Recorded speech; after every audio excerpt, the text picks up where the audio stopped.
قال كثران وقلت طيور شلوى حزامي، عزوتي عزوتي وانجا نهار الطرادي، لابت تنطح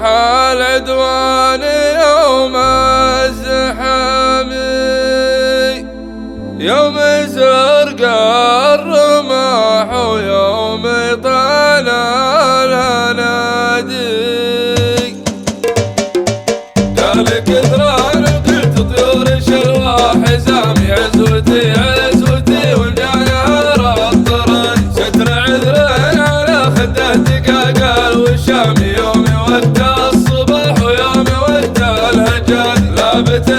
اسمها مشهور بين الاسامي، واسمها فوق خد المعتدي والمعادي، لابت تنطح العدوان يوم الزحامي، يوم زرق الرماح ويوم طال الهنادي، لابت ما غدا من حقها لو جرامي، دون حتى بحد السيف وخشم السناد، لابت فعلها يكسر صليب العظام، خذ كلام الرجال اللي كلامه وكادي، لابت تفتخر في لام في كل عام، ولا ترد النظر فهل الحكي والتوالي، عزوة ما تعرف الخوف والانهزام، من قديم العصور وقبل عصر المهاد، ذي فعايلها للطلات صبيان نامي، فول الوقت وفي تلاليال الجداد، ذكرهم شايع في شرقي ولا بشامي، وفي جميع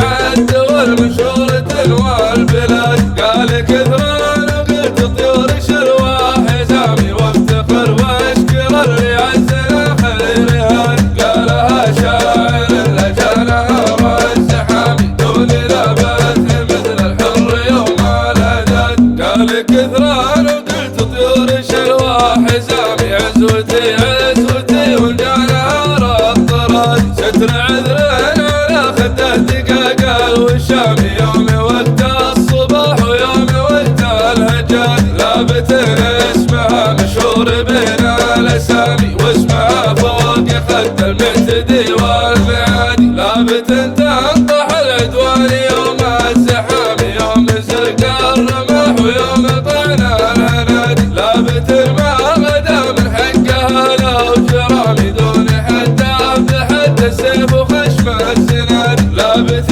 فعلها يكسر صليب العظام، خذ كلام الرجال اللي كلامه وكادي، لابت